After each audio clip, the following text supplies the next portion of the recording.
Bom dia, boa tarde, boa noite. Estamos começando mais uma História na Rede. Hoje vamos debater o tema natureza e sociedade, certo?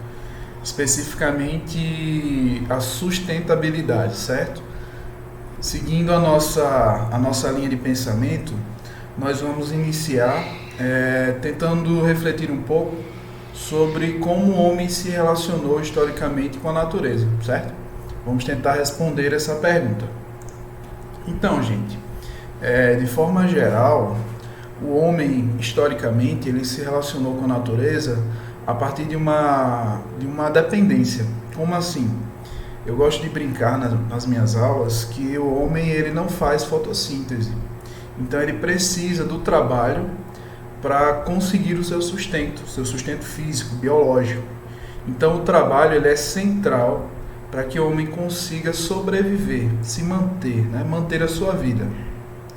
Essa relação de dependência, então, do trabalho do homem, se liga com a natureza. Então, nós dependemos do trabalho junto à natureza, com a natureza, na natureza, para que possamos existir, para que possamos sobreviver. Então, desde o início, como toda e qualquer espécie animal no planeta Terra, desde o início da nossa história, certo? Nós estabelecemos essa relação de dependência com a natureza. E mesmo hoje essa relação de dependência, ela ainda não acabou. Nós ainda dependemos, mesmo com todo o desenvolvimento tecnológico e científico da nossa sociedade, em pleno século XXI, nós ainda dependemos muito da natureza. Se hoje temos uma dependência relativamente grande da tecnologia, essa tecnologia nos é útil principalmente no que diz respeito à sobrevivência no trabalho com a natureza, né? Ainda é a natureza que nos provê os principais recursos para a nossa sobrevivência, né? Independente da penetração de tecnologia nessa produção das nossas necessidades. Então, gente, o segundo ponto que caracteriza essa relação do homem com a natureza é justamente a questão do trabalho. Como assim? Se o trabalho é a forma como o homem transforma a natureza, da mesma forma, essa natureza transformada vai mudar a relação do homem com essa natureza transformada. Se inicialmente nós temos determinadas necessidades, né? Por exemplo, a necessidade de nos alimentarmos, vamos colocar a mais básica. Se essa necessidade ela é respondida a partir do trabalho, né? dentro do nosso meio ambiente, né? Dentro do nosso habitat, a partir do momento em que essa necessidade ela é saciada, o homem ele muda essa natureza para que essa necessidade seja saciada, e sendo saciada essa necessidade, surgirão novas necessidades, justamente porque a natureza ela não é mais a mesma. O homem teve que alterar a natureza, ele teve que agir no seu meio ambiente para que a primeira necessidade ela fosse saciada. Então, mudada a natureza pelo homem para saciar as suas necessidades, surgirão novas necessidades, porque a relação do homem com a natureza ela vai mudar, porque justamente o homem mudou a natureza para saciar a sua primeira necessidade. Vejam, conforme as necessidades humanas aparecem, o homem muda a natureza para saciar as suas necessidades, e a natureza muda e as necessidades mudam também, porque mudou a natureza. E esse processo de mudança da natureza para resposta às necessidades humanas é um processo que até hoje não cessou, não acabou. Desde o início da sua história, o homem vem alterando a natureza para saciar as suas necessidades. Então, da mesma forma que o trabalho ele altera a natureza também altera o homem, né? Então, temos aí um ciclo de alteração constante entre homem e natureza. E olhem que interessante, o homem, na sua condição de humano, né, o que ele não pode mudar, ele vive em comunidade, ele não está sozinho no planeta. tanto com relação a outros animais, né, de outras espécies, quanto com relação aos indivíduos da sua mesma espécie, né, os outros seres humanos. Nós não estamos sozinhos no planeta. E o que isso nos acarreta, então? Nós temos que enfrentar o meio ambiente, nós temos que nos organizarmos para saciar as nossas necessidades socialmente. É fato que, historicamente, o homem nunca conseguiu domar a natureza, ele nunca conseguiu enfrentar a natureza sozinho. Esse enfrentamento da natureza, ele só é possível quando o homem se organiza socialmente, ou seja, em grupo. A saciedade das nossas necessidades, ela é então muito mais eficiente e quase sempre só é possível a partir do trabalho em grupo, né? Da forma como a sociedade vem a se organizar, do grupo de humanos vem a se organizar para conseguir os seus objetivos, que são justamente, né, a resposta às suas necessidades. Então, desde o início dos nossos tempos, sempre tivemos essa relação social com a natureza. Nunca foi possível nos relacionarmos com a natureza de uma forma individual. Nós podemos pensar também que os demais animais, eles também estabelecem essa relação social com a natureza. Não é possível enfrentar a natureza, domar a natureza, saciar as nossas necessidades, a não ser de uma forma social. E o que é mais interessante é que no início da história humana, a natureza ela sempre se apresentou como um perigo, vamos colocar assim, como uma força a qual o homem não tinha condições suficientes de superar, de controlar. E as condições impostas por essa força, que era a natureza, ela era sofrida, vamos dizer assim, de maneira também social. Então, o termo social ele é importante para caracterizar a relação entre homem e natureza, porque tanto a união, a organização social é necessária para que sejam atendidas as necessidades humanas, tanto quanto o social ele é o embasamento da força da natureza agindo sobre os humanos, né? Nós também sofremos as consequências das ações naturais de forma social. Trabalhamos socialmente e sofremos a ação da natureza socialmente também. Próximo ponto que nós vamos discutir é a questão da pureza da natureza, né? Uma questão muito presente na nossa sociedade, né? Muito ligada à questão do romantismo, da visão romântica da natureza, que a natureza é pura e o homem degenerado. É uma questão bem presente nas nossas discussões quando falamos a respeito do tema da natureza. O que eu quero colocar para vocês, né, é a resposta dessa pergunta, se a natureza foi sempre a mesma. E a resposta é não. A natureza, tanto quanto o homem, ela vem se alterando no decorrer do tempo. E como é que nós percebemos isso? A partir do estudo das eras geológicas. A partir desses resquícios que a existência terrestre deixou, né, e que nos é acessível a partir da ciência, da arqueologia, da geologia e de tantas outras ciências que nos fornecem informações de existências diferentes da de hoje do planeta Terra. Nós temos então informações a partir desses estudos que a Terra ela nem sempre foi como ela é hoje. A Terra então, tanto quanto os seres humanos, ela está em constante mudança. O segundo ponto que nós podemos pensar a respeito da continuidade ou descontinuidade da natureza é justamente que, a partir dessas mudanças que o planeta Terra teve nas suas várias eras, nessas várias épocas, períodos de história, de idade da Terra, é que sempre que uma grande mudança na organização da Terra acontecia, a vida animal ela se modificava também. Então, a vida animal ela esteve e está diretamente ligada à condição posta pela idade terrestre. Na medida em que essas eras, essas épocas passavam, a vida animal ela também se modificava. nós temos então como um ponto central disso extinções em massa de espécies animais.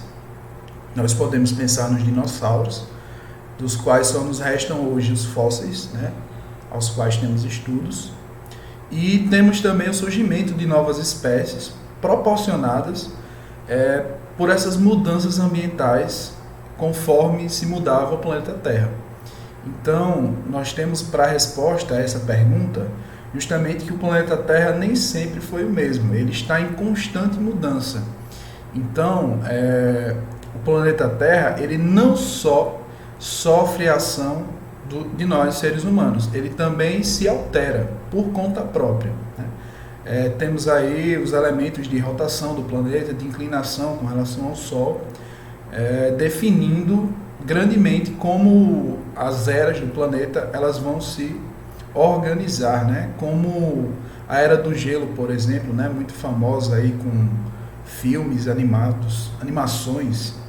No entanto, temos a ideia muito clara de que o planeta ele também se altera por conta própria, independente da ação humana.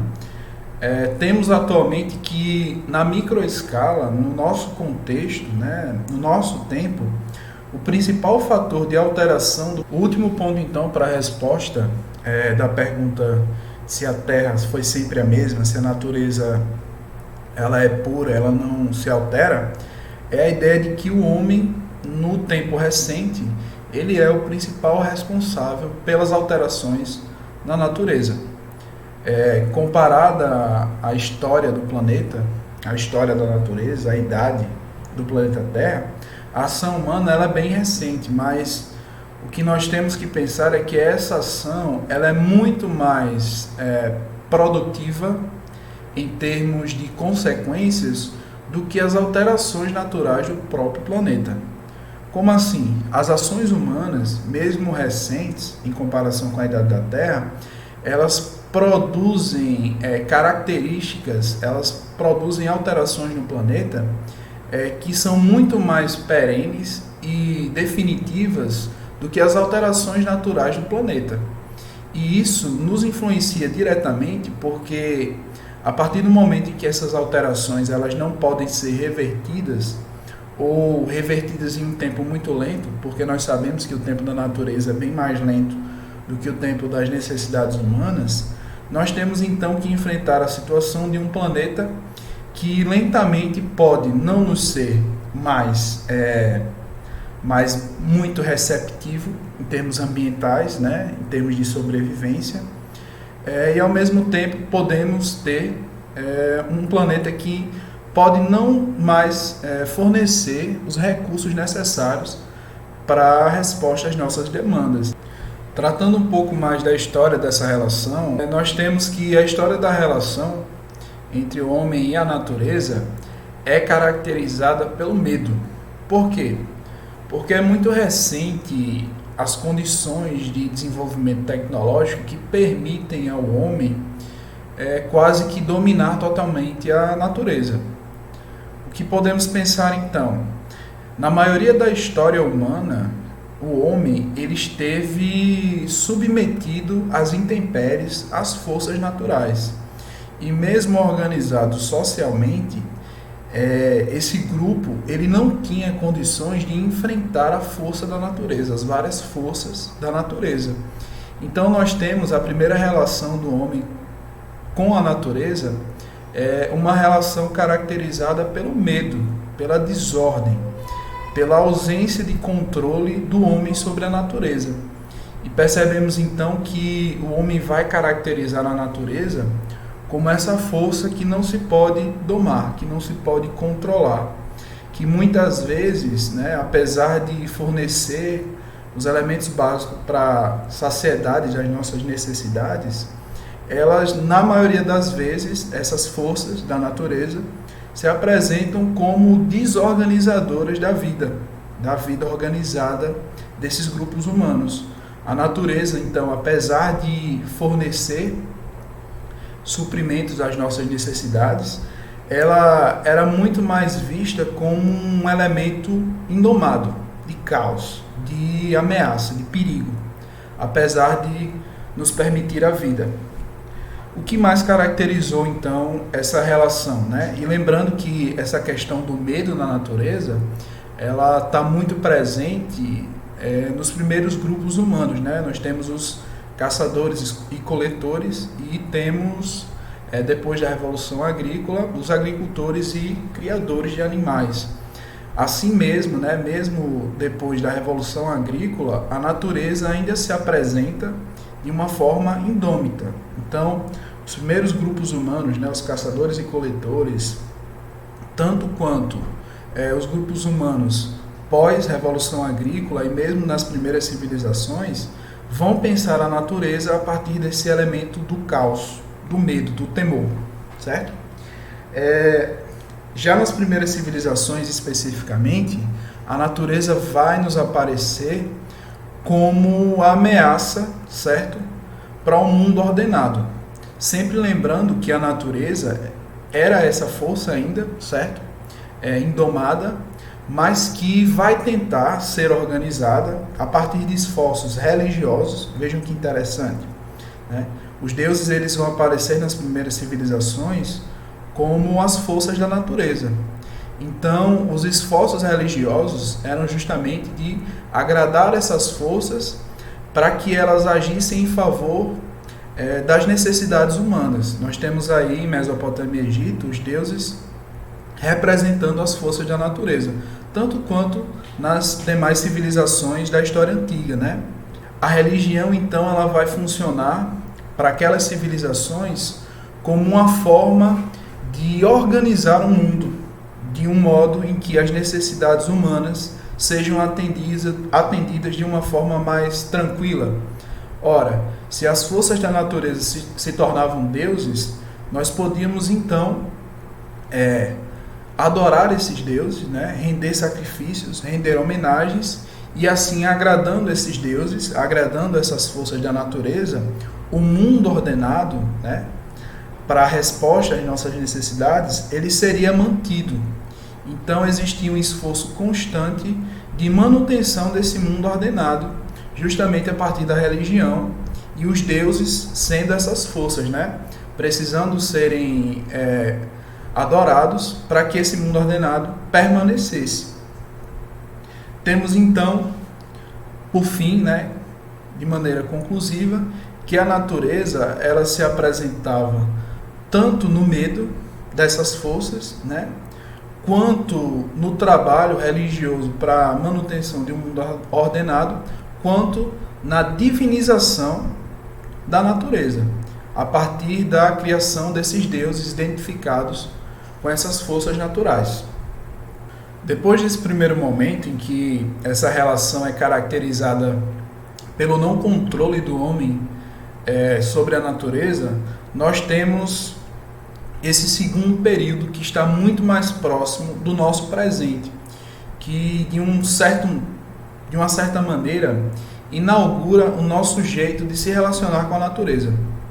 E nós temos aí esse rompimento dessa relação, desse jeito de se relacionar inicial, justamente com o início da organização da sociedade capitalista depois da Idade Média.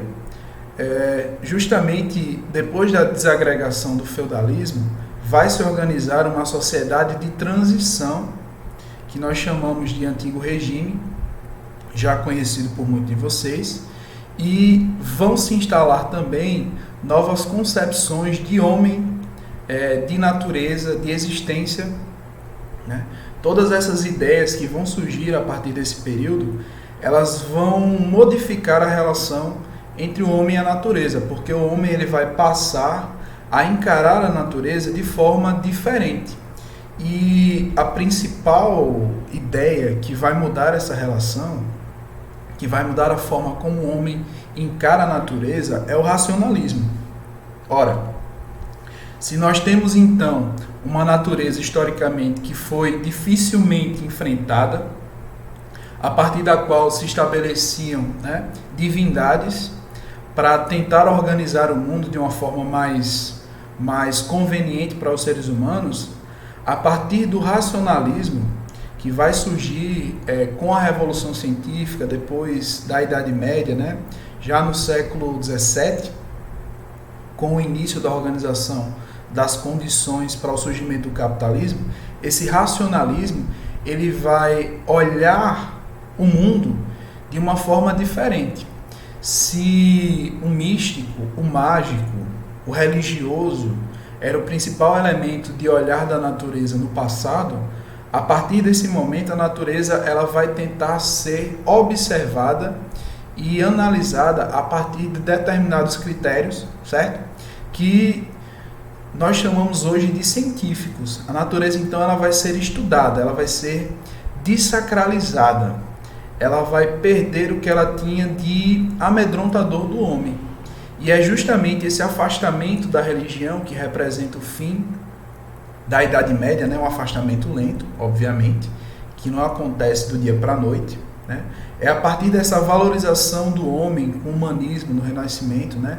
Das características do homem, das capacidades humanas, das potencialidades dessas capacidades, né? Do que o homem pode fazer a partir das suas capacidades, é que o homem vai se recolocar, né, no espaço dessa relação. Se o homem estava, digamos, sob o controle das forças naturais, o homem não tinha força para domar a natureza, a partir de agora o homem vai estudar a natureza, né? Ele vai afastar a natureza da religião e vai passar a encarar a natureza como algo a ser entendido, debatido, estudado, e por aí vai. Vai surgir então um esforço em controlar a natureza. Não é que esse esforço ele já não existisse, mas a partir desse esforço do racionalismo, o homem vai produzir muito mais tecnologia para que esse controle da natureza pudesse ser efetivado. E olha que interessante. A partir desse momento, então, o homem ele vai produzir tecnologia, vai tentar domar a natureza, vai estudar a natureza, e lentamente nós vamos nos aproximar da Revolução Industrial. Por quê? Porque esse racionalismo que vai surgir no Renascimento e vai se aprofundar no Iluminismo, né, que vai de uma certa maneira impor a racionalidade como um valor máximo para a sociedade burguesa, a partir desse valor nós vamos atingir o ápice do desenvolvimento técnico contemporâneo, que é a Revolução Industrial. E a partir da Revolução Industrial e de todas as possibilidades que ela trouxe, nós vamos ter então um relativo afastamento entre homem e natureza. Esse homem que vai buscar domar a natureza e aos poucos vai efetivamente conseguir, com a tecnologia vinda do racionalismo, vinda dessa nova forma de olhar as coisas, ela vai permitir então que o homem ele se afaste um pouco mais, que ele dependa menos da natureza, né? Conseguindo então um pouco mais de autonomia frente às forças naturais. A Revolução Industrial ela é o cume do racionalismo, desse afastamento e dessa desacralização da natureza. O que isso vai gerar então? Uma sociedade cada vez mais tecnológica e cada vez mais urbana, né? Caracterizada pela ação humana, pelo domínio do homem sobre o espaço e não pelo domínio da natureza. E o que mais nos chama a atenção aí é que conforme essa sociedade do racionalismo ela se estrutura, ela se aprofunda, o homem ele passa então a encarar a natureza como algo externo a ele, né? No decorrer da história dessa relação, a natureza sempre esteve presente, né? Não de forma muito confortável, mas muito presente no que o homem definia como mundo. Agora o mundo ele vai ser visto como ação propriamente humana e não a ação, a força da natureza. Conforme essa sociedade racionalista então se aprofunda, vão surgir determinados intelectuais, determinados escritores que vão passar a olhar a natureza com saudade, né? Esse afastamento ele vai trazer para algumas pessoas, não todas, uma valorização da natureza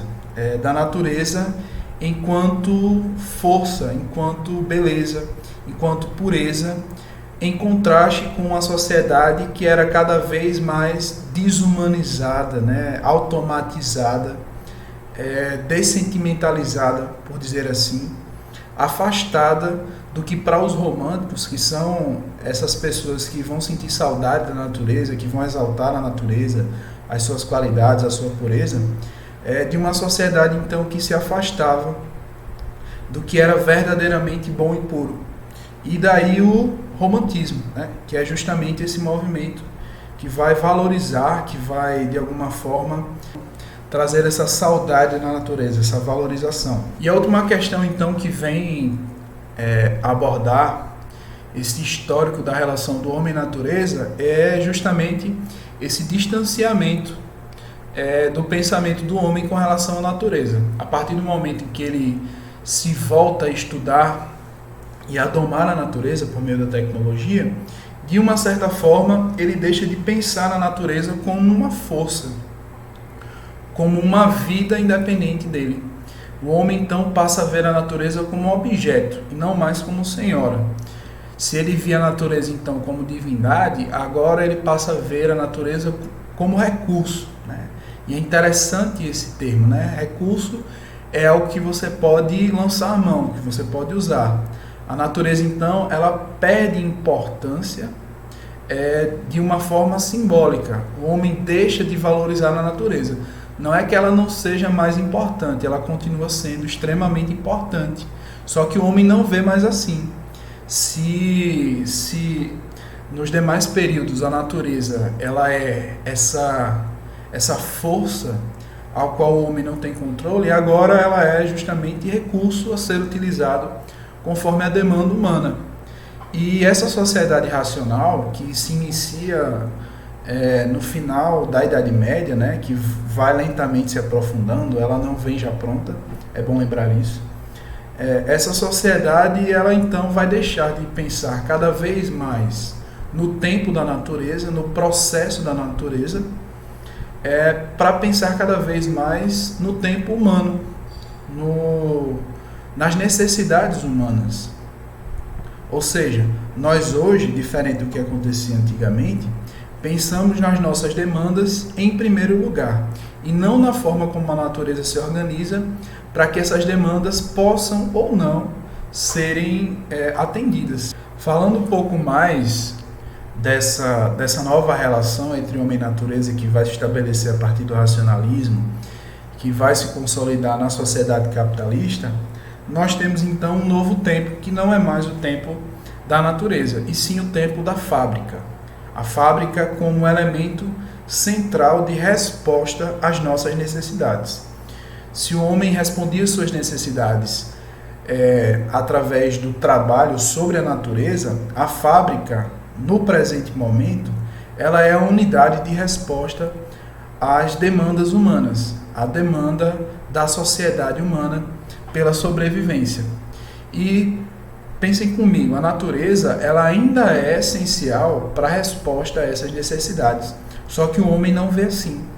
O homem encara a fábrica hoje como o centro da resposta às necessidades, mas podemos pensar justamente que a fábrica ela não produz sem recursos, atenção para o termo, sem recursos naturais. O tempo da fábrica, então, o nosso tempo, é um tempo rápido. Conforme a sociedade capitalista ela se consolida, nós temos então o desenvolvimento de uma sociedade de consumo, de uma sociedade que se organiza para absorver, né, essa variedade de produtos que são nos colocados em grande quantidade, em grande variedade, né? A sociedade de consumo é isso. Ora, se o tempo da fábrica ele é rápido, porque a sociedade de consumo ela consome em grande quantidade e em grande diversidade, o tempo da natureza ele não funciona assim.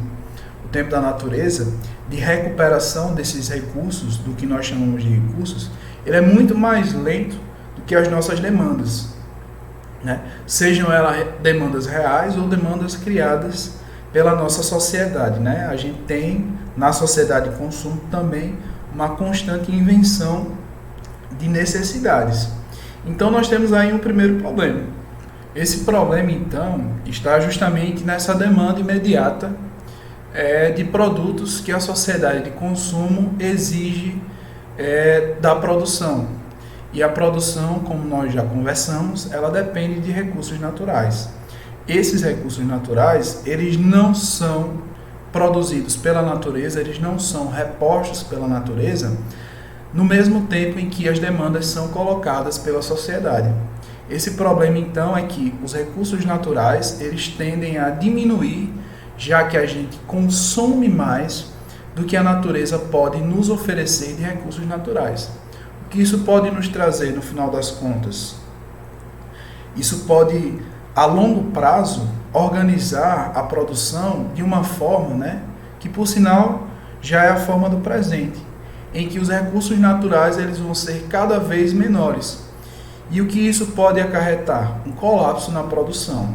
A forma então como a nossa sociedade ela consome as nossas necessidades, elas podem e devem gerar um colapso produtivo, um colapso ambiental, em que nós não teremos mais como saciar as nossas necessidades, nem mesmo aquelas essenciais, porque a maioria das necessidades hoje, elas são impostas pela sociedade, mas na velocidade em que se produz, nós temos então um caminho que pode levar ao colapso produtivo.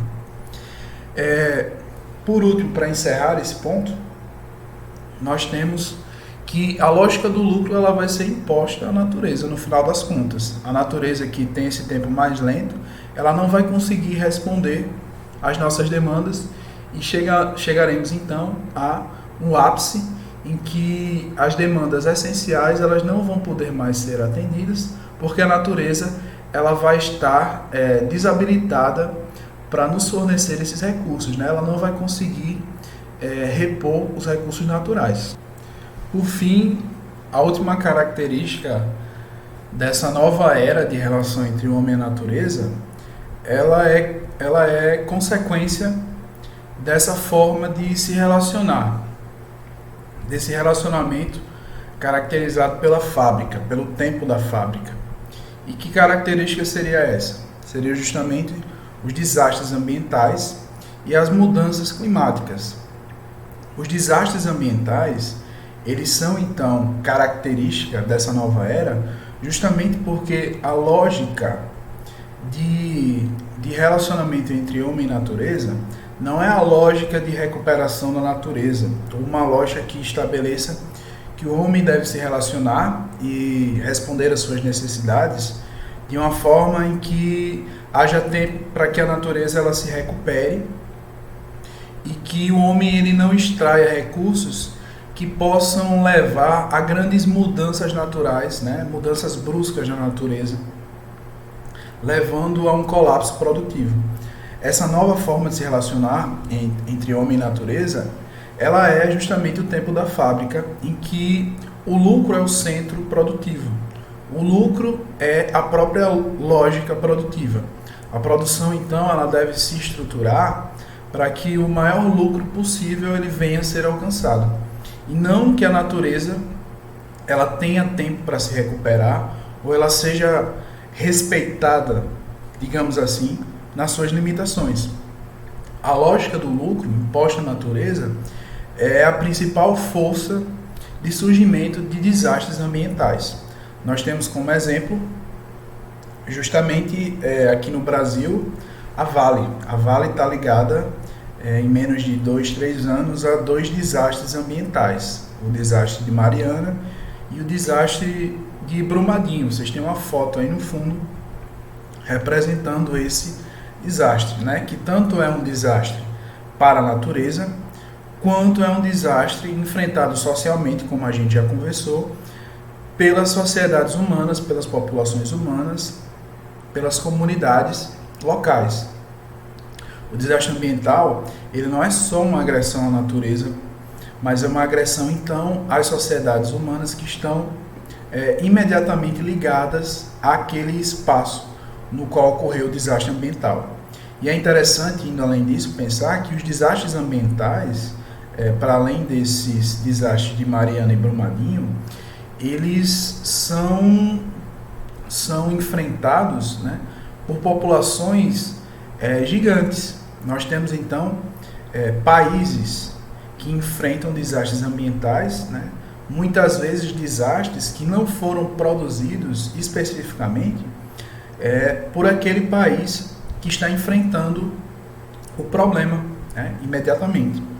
Essas mudanças climáticas trazidas pelo tempo da fábrica, né, muitas delas ligadas à emissão de resíduos de combustíveis fósseis, né, essas mudanças, então, elas vão trazer desastres ambientais.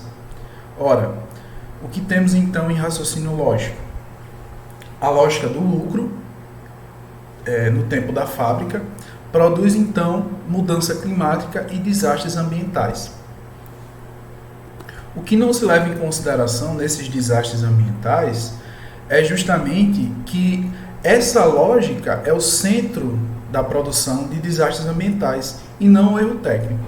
Um exemplo, quando a gente vê no noticiário, jornal, trabalhando o desastre de Brumadinho, né, o mais recente, tudo que se aponta é um erro profissional, um erro de engenheiro A, engenheiro B, um erro técnico, um erro de projeto, um erro de cálculo, mas nunca se leva em consideração que a ordem produtiva capitalista ela é embasada, ela é orientada pela lógica do lucro, por uma lógica que não leva em consideração as ameaças que essa produção traz para a natureza, as ameaças que essa produção traz para as comunidades imediatamente próximas a esses espaços produtivos, né? Nós temos no Brumadinho um espaço produtivo de minérios, né, de extração mineral.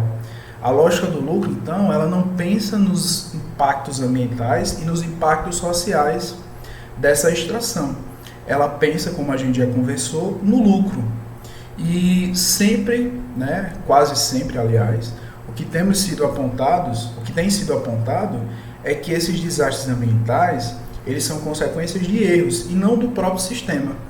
E pela nossa conversa a gente se aproxima muito mais de conclusões de que o sistema pelo qual se organiza a produção atualmente é que é o responsável por esses desastres ambientais, por essas mudanças climáticas, por nele reinar uma lógica do lucro.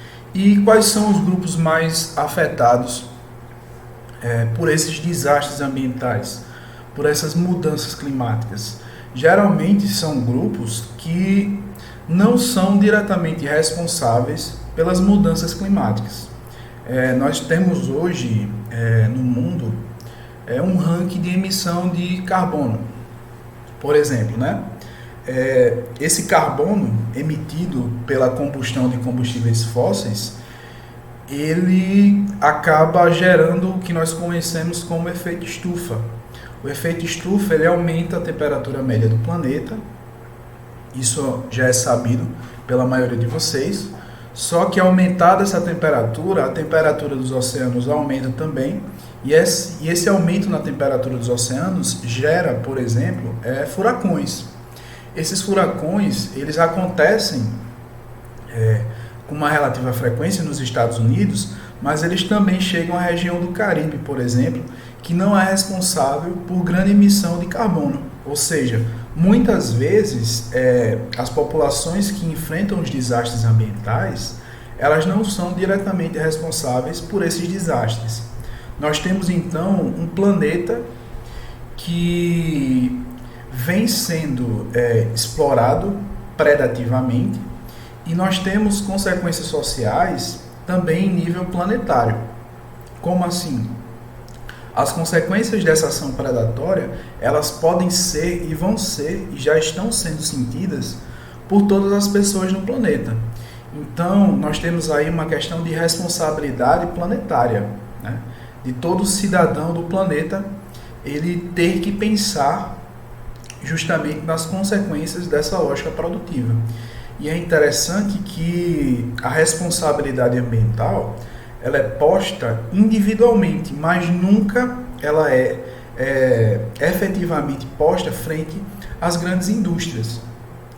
E com relação a essas mudanças climáticas, é um consenso científico que, de fato, o clima do planeta ele está mudando. E, atenção para isso, é muito difícil a comunidade científica ela chegar a um consenso sobre determinada coisa. Para que haja um consenso é necessário uma conversa de anos, né? De vários estudos em diferentes países, com diferentes instituições, né, por vezes universidades, como aqui no Brasil. Esses estudos, então, levando em consideração elementos da realidade aqui no Brasil, por exemplo, e da realidade climática na Alemanha, né, são indicados fenômenos parecidos. Ora, para que isso aconteça, é necessário que haja um processo de alcance global. Então, as mudanças climáticas elas estão sendo percebidas no mundo todo. E temos, então, um consenso científico de que, de fato, elas estão acontecendo, né?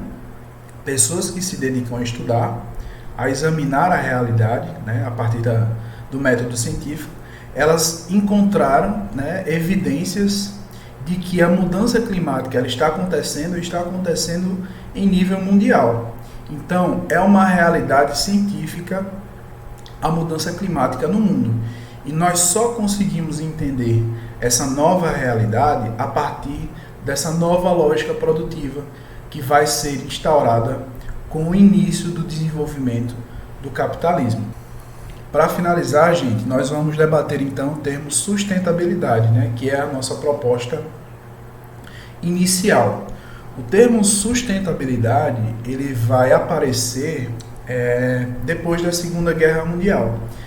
Ficou muito claro depois da Segunda Guerra Mundial que o desenvolvimento tecnológico humano, né, principalmente o que veio a caracterizar o capitalismo, ele havia alcançado níveis nunca antes vistos e que, se ao mesmo tempo esse desenvolvimento tecnológico ele poderia trazer a autonomia humana frente à natureza, ele também poderia gerar a autodestruição da humanidade, né? A humanidade extinguindo a si mesma, e a destruição do planeta, né? Isso ficou muito claro com a Segunda Guerra Mundial, na verdade as duas, mas principalmente com o desenvolvimento de armas nucleares.